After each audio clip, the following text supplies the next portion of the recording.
Shalom Bapak Ibu Saudara yang diberkati oleh Tuhan Yesus. Apa kabar? Senang sekali berjumpa dengan Anda kembali. Jangan skip, mari kita merenungkan satu perenungan firman Tuhan. Belajar dari figur seorang Habakuk. Mari kita baca firman Tuhan di dalam Habakuk pasal 1 ayat yang kedua dan pasal 2 ayat yang ke-1. Maka demikian firman Tuhan, berapa lagi Tuhan? Aku berteriak tetapi tidak kau dengar. Aku berseru kepadamu penindasan tetapi tidak kau tolong. Pasal 2 ayat yang ke-1. Aku berdiri di tempat pengintaianku dan berdiri tegak di menara.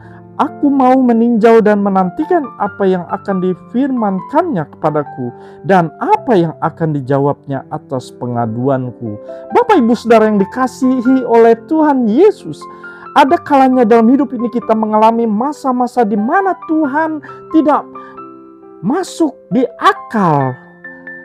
Bapak Ibu Saudara, di saat sulit terkadang kita memahami jalan Tuhan.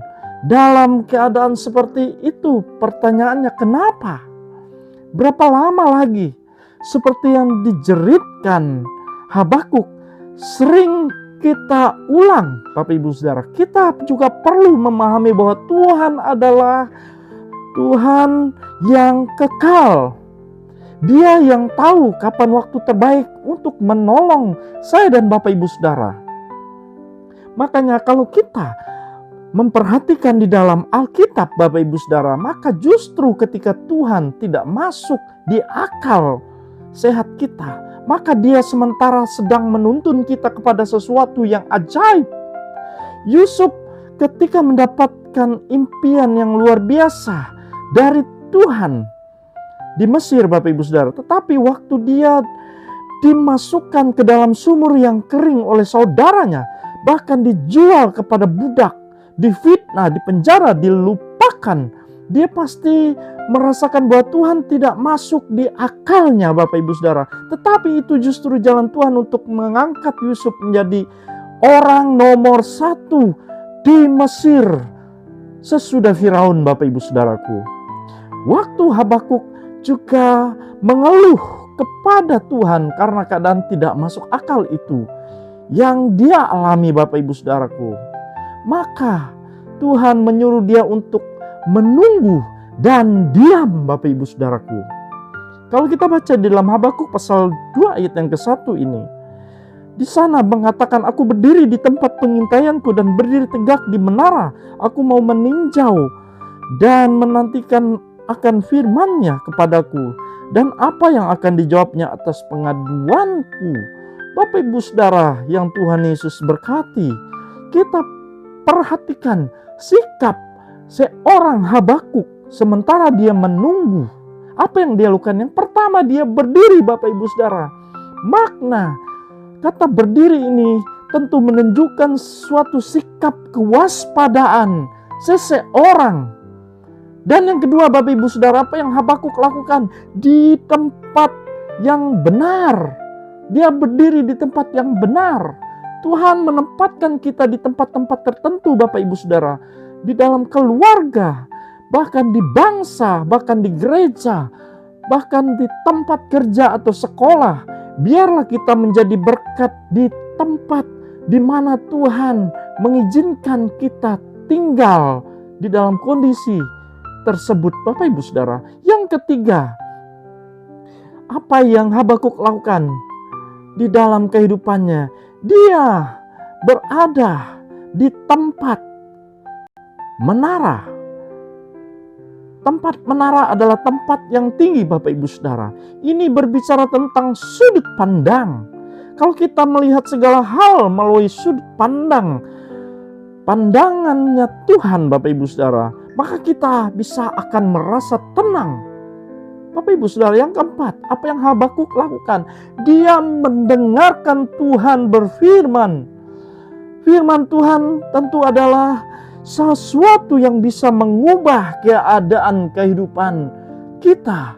Bapak Ibu Saudara, apa yang Habakuk lakukan dalam kehidupannya? Ketika kita melihat di dalam pasal 2 dalam ayat yang lain, dalam ayat kedua dan keempat dalam pasal 2, apabila berlambat-lambat nantikanlah itu. Terkadang Bapak Ibu Saudara, visi yang Tuhan berikan tidak segera menjadi kenyataan. Habakuk mengatakan Bapak Ibu Saudara, apabila berlambat-lambat nantikanlah itu. Nah, Bapak Ibu Saudara, ingat, jangan kehilangan kepercayaan. Karena orang yang benar akan hidup oleh percayanya kepada Tuhan. Dan sebaliknya, tetapi orang yang tidak percaya akan mengalami kecerobohan dalam hidupnya, akan mengalami kutuk, Bapak Ibu Saudara. Dan orang yang percaya atau orang yang benar itu akan hidup oleh percayanya, sekali lagi Bapak Ibu Saudara. Dan di Habakuk pasal 2 ayat yang keempat, ini adalah suatu frase atau kalimat yang powerful Bapak Ibu Saudara, yang dikutip oleh Rasul Paulus 600 tahun kemudian dalam Roma pasal 1 ayat yang ke-17. Bapak Ibu Saudara, mengatakan di sana adalah orang benar akan hidup oleh iman. Haleluya Bapak Ibu Saudara. Jadi orang yang percaya kepada Yesus, beriman kepada Yesus, maka mereka akan memperoleh kehidupan masa depan di dalam tangan Tuhan.